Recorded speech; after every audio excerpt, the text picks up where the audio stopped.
Good morning, White Sox fans. It's early. We're drinking, and we're ready to bring you today's dose of baseball, booze, and bullshit. Beefloaf, I got a quick question for you before we get into all this. Oh, man. baby, hit me. What are you drinking?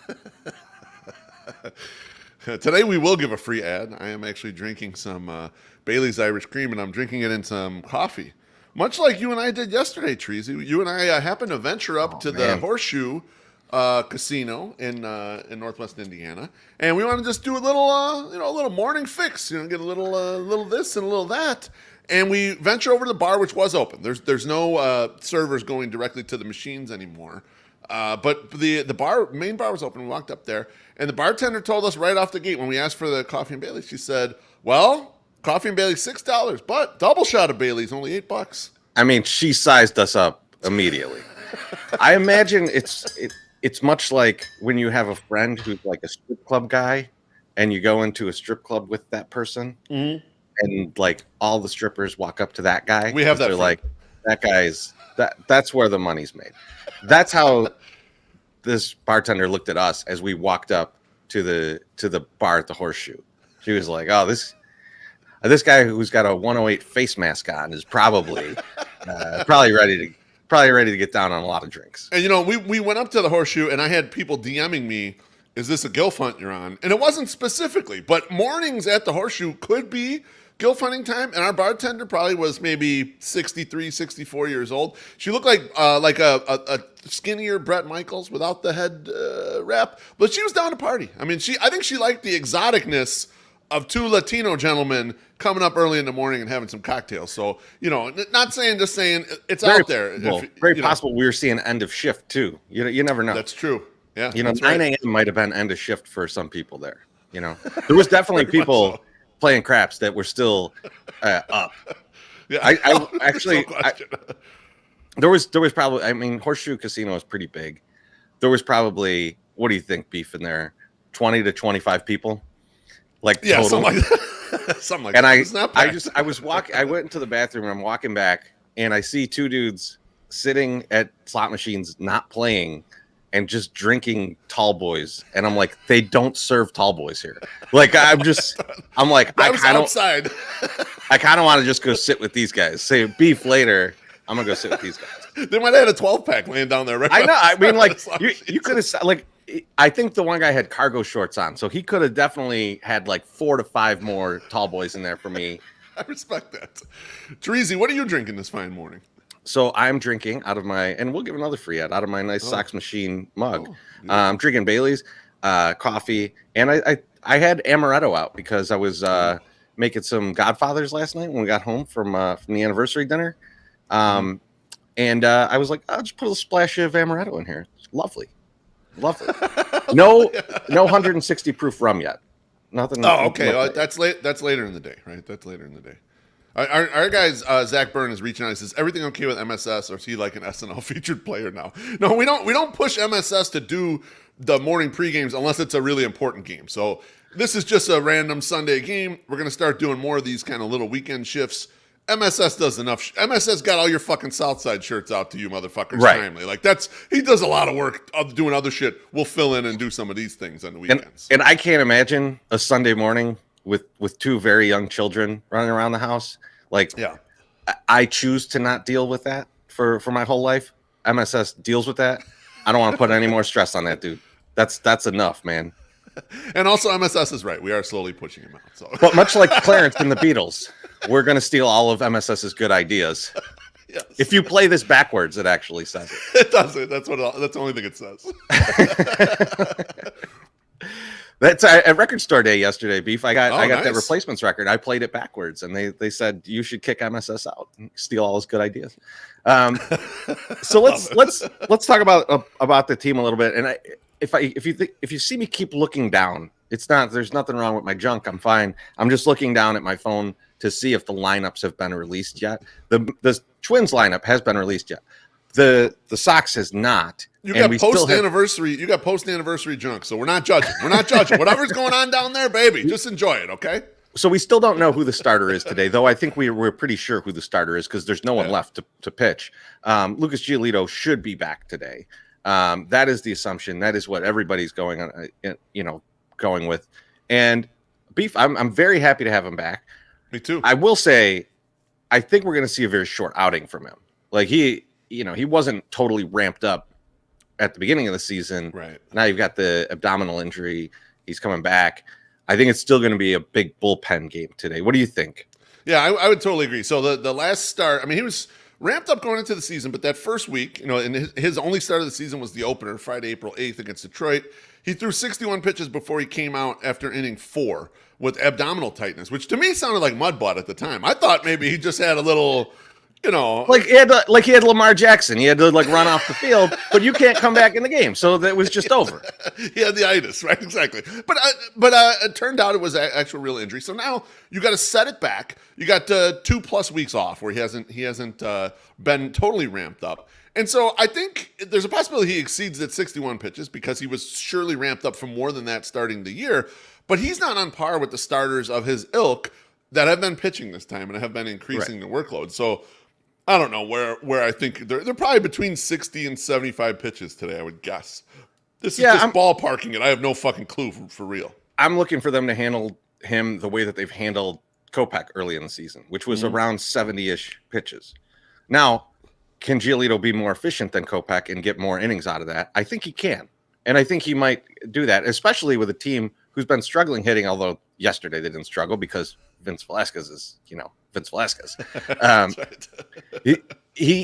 I think he comes out. I think he pitches, a short outing. I think maybe you get 4 or 5 innings out of him, and then we get to the bullpen. The bullpen is still pretty full, right? We're still at the 28-man roster. Yep. You've got guys there to fill in those innings.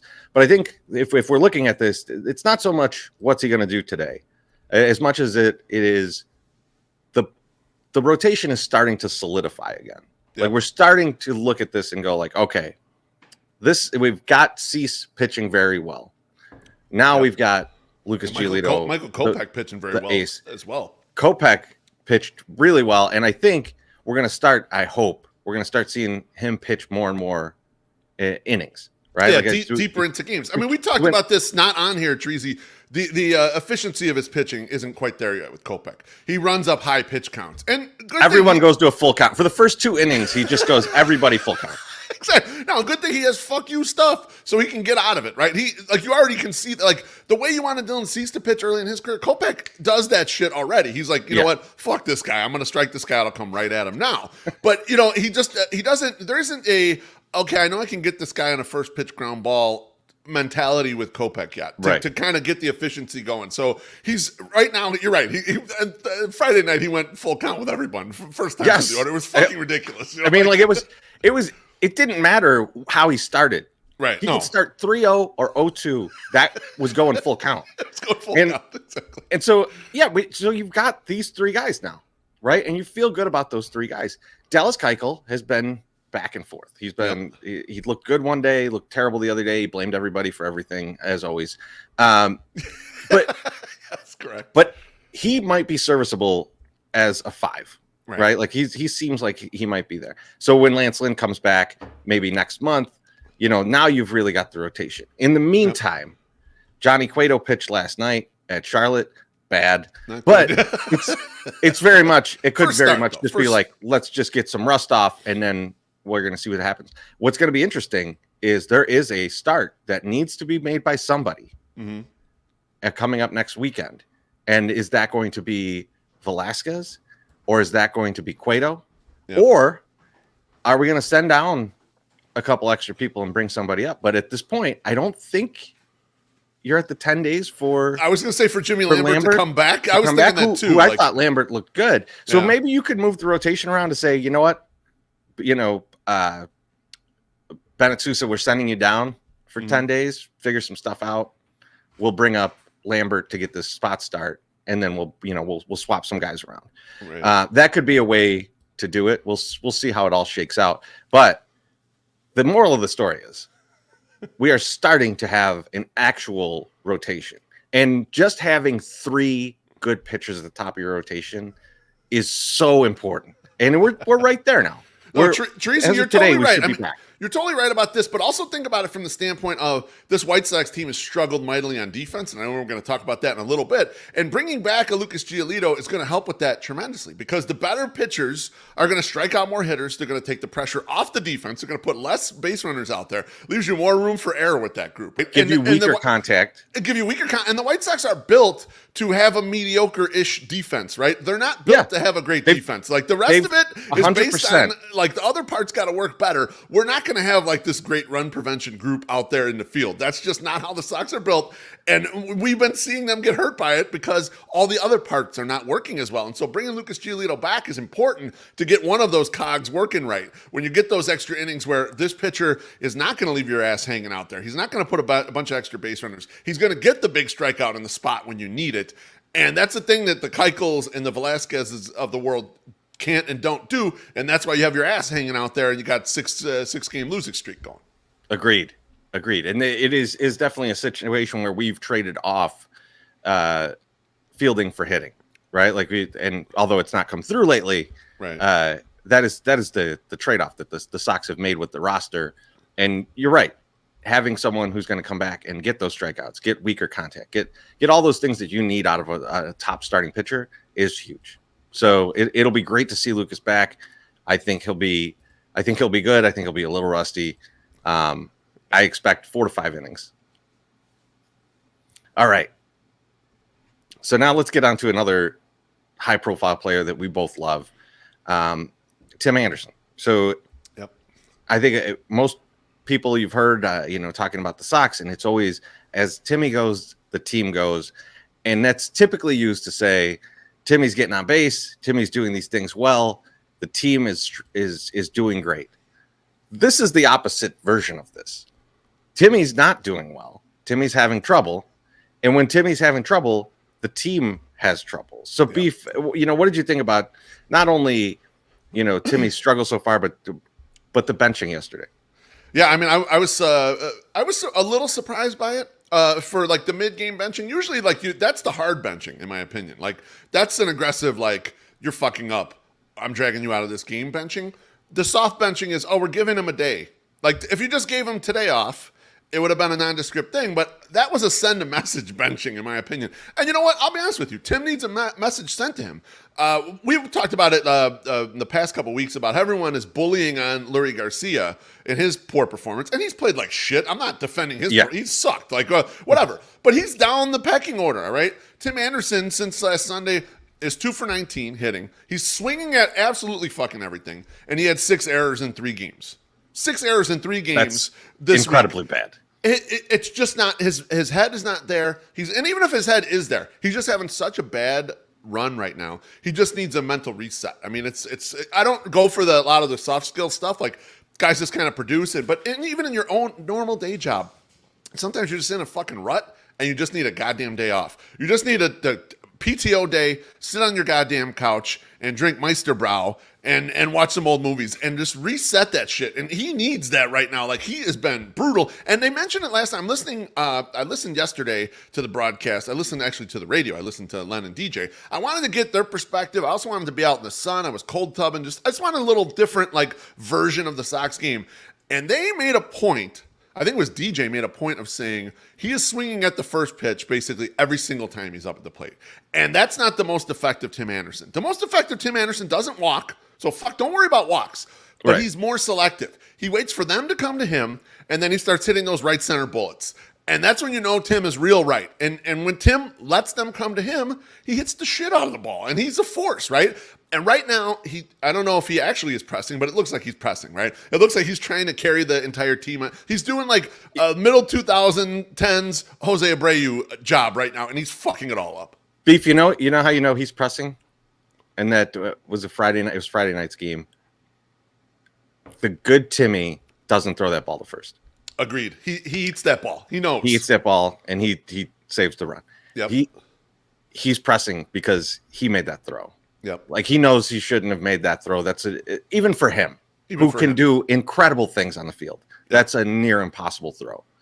And so you could tell that he's pressing a bit. I think, to me, the benching, though, kind of looks to me like you get a little bit of insight into Tony's view of Timmy. and I think he views Timmy as the guy who needs to be leading the team. He needs to be saying the things that Dallas Keuchel tries to say but says very poorly, much like My Sock Summer very poorly says Dallas Keuchel's Twitter handle. Kid Coochie. I think that's how it works. I think that's correct. But so I think he's looking at Timmy and kind of going like, you have to lead this team, and you're just not there right now. So I'm going to make a spectacle of this. Yeah. We'll see if that was the right way to handle it.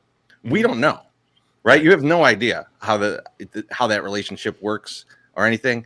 And like, other than some good bullpen moves in the past couple weeks, I don't trust Tony La Russa for a lot of things right now. So we'll see if this works. But you know, it's very possible that him and Timmy have that kind of relationship where he's like, you need to be the leader of this team, and you know, he's gonna pull him out of the game and say like, you're not playing if this is the way you're gonna lead the team, you're not gonna play. So what I would love to see today, and we don't have the lineup yet, as I mentioned before. Yep. I'd love to see Timmy back in there leading off, and I'd love to see him have I don't care what the result is, just a really good first at bat of the game. Yeah. Like approach wise. Just good approach wise. Yeah. Yes. Like if he you know, his second pitch of the at bat or even first pitch of the bat is a meat pitch and he lines it out into the outfield and it gets caught, fine.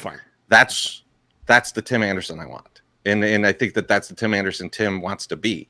We'll see if it kind of rattled him, if it brought him back, if we get something out of that. But overall, I'm not mad about the benching. No, like, I'm not either. I kind of agree with you on your approach with Tony. See, the problem with analyzing the managers is we don't have complete information when we're trying to analyze what their decisions are, right? So a decision looks really fucking stupid.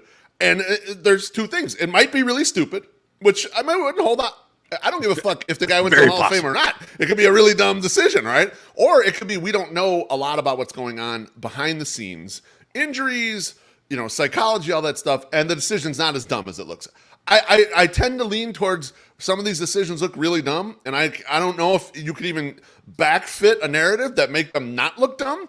But I agree with you on the benching, Treasy. I think this is the type of thing that's worth a shot. Is the approach right on how he did it? I have no idea. We'll see what the reaction looks like. Yeah, it's very public. Yep. Right? I mean, like, so that's the thing. And he didn't bench anybody else. Like, he didn't pull Abreu out of that game. Right? And if they have a plethora of anything, it's first baseman. So, they were all in the outfield, so he couldn't put them at first. That's true. I mean, Danny Mendick playing first base would be fun, though. That would be. No high throws. You could move Berger over and just make it happen. But like again, I'm not mad at it. I want to see how it plays out, right? Sure. And if they come out, if Timmy's on fire today, if Timmy's rallying the troops in the field and like everything looks good, I'll say, hey, look, that was a good decision to do it that way. Right. If the same continues, maybe that wasn't a great idea. You fucked up. So let's move on to something that's much more dire, and that is Eloy got injured yesterday. Yep. There's varying reports out on how severe the hamstring injury is. We know it's a hamstring tear, but tear is relative, right? There's different types of tear. Like, you know, a slight tear, you know, will just be considered like a sprain or stretched, muscle. Right. Some people tear things right off the bone, right? Like, so we don't know what it is yet. Yeah, Tommy Harris. Harris' career was basically over after some shit like that. So exactly, hoping it's not that bad. So mentally preparing myself for this, I'm just thinking that Eloy is just out for the season. Let's assume he's out for the season. And if he's out for the season, you know, I think obviously Andrew Vaughn is going to backfill that position. That happened last year. It will likely happen again this year. Yep. Hopefully it won't wear on him as much as it did last year. And, you know, and I'm confident in Andrew Vaughn playing left field enough that I would say, okay, let's do this. I would not mind seeing some other guys play left field and him DH. Yeah, I would agree with that. Yeah. But that brings up my other thought here. beef, and then something we should talk about. This is going to produce opportunity, obviously, for Vaughn, but Vaughn was going to get at bats anyways. Like, I don't think we were concerned if Vaughn was going to get at bats. No, he was definitely going to get at bats. They'd moved him up in the lineup already. Yep. But other guys are going to start getting at bats. Other guys are going to have the opportunity to shine. And it's, that's kind of, we're looking at guys like Gavin Sheets. We're looking at guys like Adam Engel. Yep. Who's going to step up out of this group and say, you know what? Those are at bats I deserve.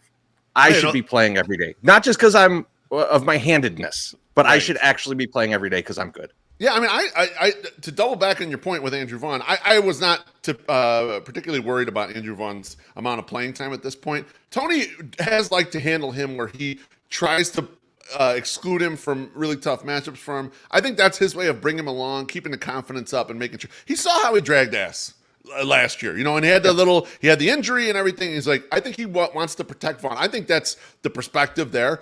I'm glad that he is going to get forced into everyday at bats. Though people were like, "Who do you got to get rid of to make sure Andrew Vaughn gets everyday at bats?" Like the Billy Bean, like trading Carlos Pena shit, right? Well, now it's going to happen. Not in the best conditions. Andrew Vaughn is going to be a guy who's going to be playing every day. But to circle to your question, Treasy, I think the beneficiary here, if he could stay healthy, is probably Adam Engel because he adds so much across the board, right? I'm not sold that Adam Engel's bat is the limited glimpses we saw in 2020 and 2021. I know White Sox Dave supposedly fixed his swing, but I'm not 100% sure. I believe at 3 a.m. Yeah, at some bar at 3 a.m. I know that's what caused all the changes, but I'm not sure that that's the guy. But he still adds in kind of every different way, right? He's a plus defender. He's a plus base runner. He kind of hits enough and has enough power where it's like, okay, this is a solid number. This is like a really good number 4 outfielder. And if that person's pressed into more action, that's absolutely fine. In hindsight, looking at going out and getting A.J. Pollock was huge because you don't feel as down in the outfield. Now, we all have had lofty Eloy Jimenez projections in our heads about what he could become. I surely have. But you know what? He hasn't become any of that stuff yet. So the loss is probably less than we're actually thinking it is. Truth be told, like what career Eloy Jimenez has done so far, removing that from the lineup and pushing up whatever else we have, it is a loss, but it's not probably as bad as it looks like on paper or actually in real life. I think we have enough. It's weird to say the White Sox have enough depth in that spot, especially because they like to start first baseman in the outfield with regularity. Yeah. But it seems like there's enough bat, and then if you're using Engel and Pollock, there's enough defense there to kind of cover it up. I think it's Adam Engel who steps up in the spot. You and I are both a little skeptical of what Gavin Sheets actually is. I think he controls the strike zone well enough that he can be a platoon side bat, but he has no position. And so you got to be a really good bat to just be that guy. So I think Adam Engel's the guy who benefits greatly from this, and I think he'll pick up the slack. I think this is one of those spots where you're going to see, okay, guy that's been waiting in the wings. Here we go. Yeah, I mean, thinking about it, like if assuming Luis Robert is back next week, which has kind of been what we're hearing, a Pollock, Robert, Engel outfield sounds really good. Yeah, it sounds like a very good defensive outfield, which is weird for a Sox team. Yes, it is. And then you would have Vaughn DHing. Now, obviously, Vaughn DHing is going to take at bats from Yasmani Grandal. Yep. So I'm interested to see how they play that out, right? Like, because Grandal is not the everyday catcher at this point. He hasn't been. No, Reese McGuire is catching more often than not, which I don't hate. I like McGuire as a good catcher. Yep. I will say, we've been making a big deal about how great that play was behind first base. Yep. But we haven't really talked about how terrible trying to pick that ball that Jose Abreu threw to him was. So awful. Let's not get too excited about the Reese McGuire defense, because when it mattered the most, he fucked up. Like, it was a bad play. You just get in front of that. Abreu made a bad throw, but all you got to do is smother that throw, right? Like, and he's throwing it a lot slower than any pitcher, and like he fucked that up. You don't try and backhand sweep it up into the air, right? I mean, like, terrible. Someone needs to tell Dorn enough of this Olay shit. But overall, I like Reese McGuire. I think he's been good so far. I don't think he should have batted the other night in that spot. Yep. But overall, I've liked the product that we've gotten. And I think people in Toronto really enjoy what they got out of Zach Collins for the first few games, and they're not going to enjoy it for very long.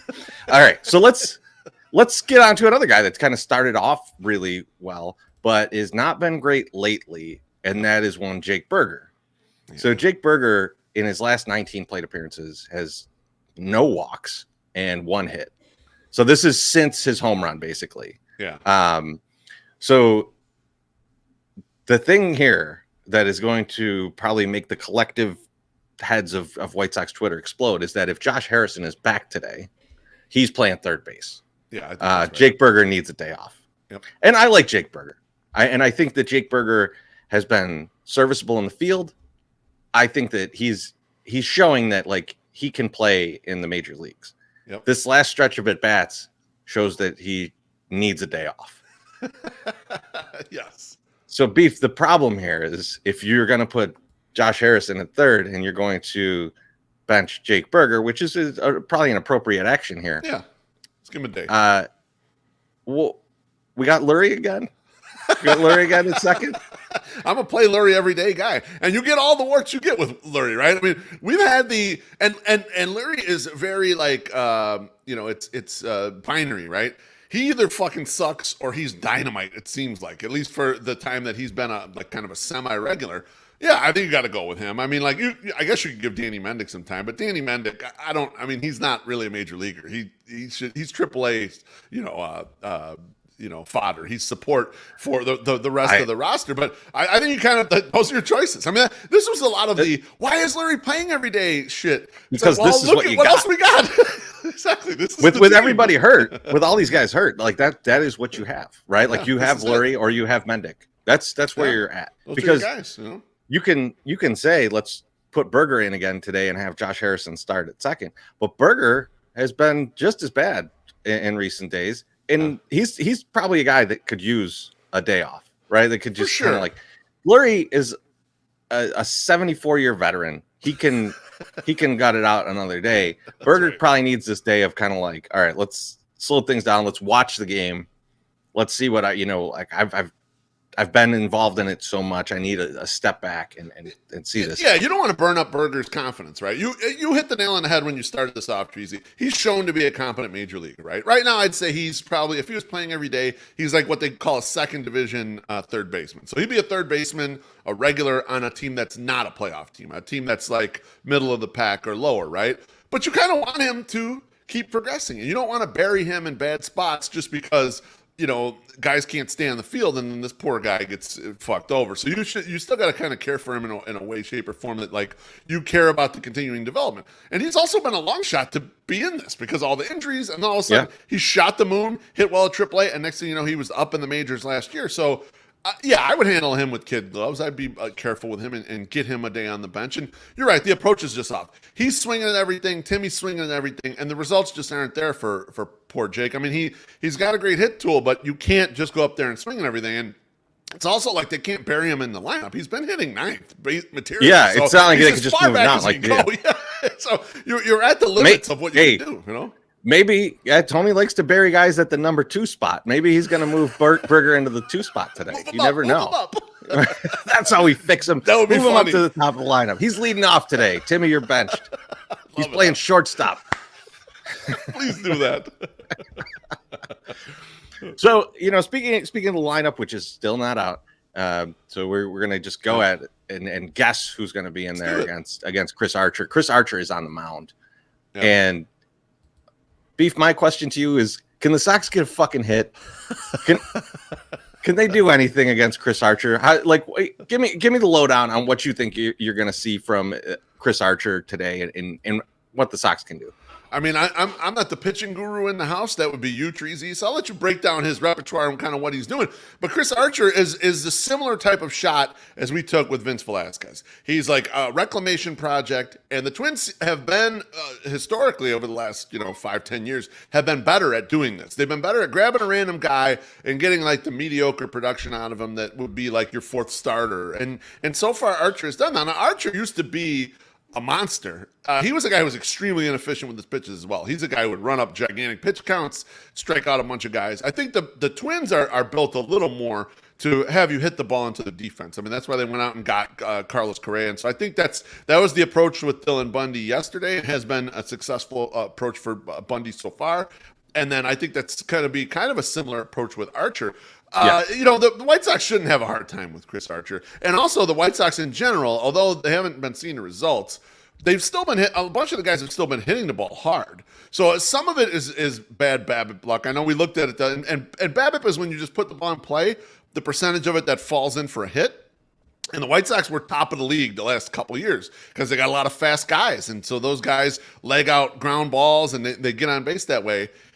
Basically the same components, and they're towards the bottom of the league right now. So I think there's probably some luck involved here. Typically with BABIP, if you hit the ball hard and you're hitting line drives, that it will increase more stuff goes in your BABIP, right? So that things get by guys. Like we saw that in the Mariners series when they're like, J.P. Crawford is playing in a puddle, and it's like, no, that ball was hit 700 miles per hour at him, and that's why he did not make that play, and that's why it's a hit and not an error, right? Like so I think that's what the Sox have been doing, but they've just been getting unlucky with a lot of that. Chris Archer, his main feature this year has been that no one's hitting the ball hard off of him. However, you're getting a lot of barrels. So guys are sizing him up well and not getting hard contact. The other thing about Archer, which is interesting that you brought up Velasquez, is that he's slimmed down his pitches. Now, he's only ever been like a 4-pitch guy, and in recent years, even down to mainly 3 pitches. But he's almost only thrown his slider and his 4-seamer this year. He's thrown his curveball 5 times. He's not thrown his changeup. So his changeup has not been thrown in his appearances yet, which is surprising because that used to really be kind of his third pitch. So it's interesting to see how he's throwing the ball now. The slider, good horizontal movement. So you got to be worried about the Sox chasing those sliders. That could be a problem today. And the 4-seamer has good vertical movement. So seeing guys swing through meat pitches like you saw the past 2 days, that could happen again. It's going to continue if they're not seeing the ball well. However, Chris Archer is not a world beater. He's basically down to a 2-pitch starting pitcher. Who people are sizing up well. This should be a game where the Sox can actually get the bat on the ball and maybe, get a little lucky every once in a while, right? Like a ball drop in between the infield and the outfield, a ground ball sneak through the infield. Like they deserve it. They're owed a little bit of luck. They need a slump buster. And I think Chris Archer could be that guy. I thought Bailey Ober was going to be that guy for them since Bailey Ober is susceptible to the fly ball much more than the other guys. But nevertheless, I expect the Sox to fuck up Archer's great hard hit rate. Like they should change that stat for him, and make him go to some of these other pitches that he's not confident in. Like let's make him get uncomfortable up there. Let's do what the Sox have done to pitchers for the past few years. Like hit the hell out of the ball. Yeah, right. Exactly. Let's get all over him. Let's fucking pound this guy. We haven't done that really. The Sox in the opening series, they did a good job of getting on the Tiger starters early, but haven't really done that shit since. They did it to Robbie Ray. That's the last time they did it. They got on a starter and really pounded them. And you know what it is? I don't know. That the White Sox slump buster is a mediocre left-handed starter. I mean, Ray's a good left-handed starter, but a mediocre left-handed starter would be the elixir. And that's not what you got today. So it makes me a little fearful, Treasy, that they're not going to get off the schneid in an appropriate way. They might have to win a game 3-2. We'll see. I mean, I would love them to win a game coming into the homestand. Like, I don't want it to all be like this pressure of like, we need all these players to come back, and then the homestand comes, and that's what we need. Like, just win a game. Just win a game against the Twins. The Twins don't look very good. That's right. All right, Beef. I think that's all we had to chat about today. Yep. We'll be watching alongside you guys today. I'm excited for the game. I know it's not gone well lately, but so what, man? This is a good team. I'm sticking with it. I feel like there's a lot of up to go here. So I'm in. I'll be watching today. Beef, you excited for the game? Fuck yeah, baby. I can't wait. I mean, here's the thing about baseball. It's the everydayness. Okay, yesterday was shitty. Let's wipe that off. We got to work on today. Let's get to today. So I love it. And I'm ready for that. I'm always ready for the next one. Even during the crappy years, I was ready for the next one. But right now, we got a good roster. The betting markets are not scared. The division futures are not tumbling on the White Sox. They still really believe the White Sox win this division. I do too. So fuck these other teams. Fuck the Twins, and fuck you, Chris Archer. We're going to get you today. I'm glad you put Archer at the end of that. Thanks, everyone, for joining. We'll talk to you very soon. See you in the park on Tuesday.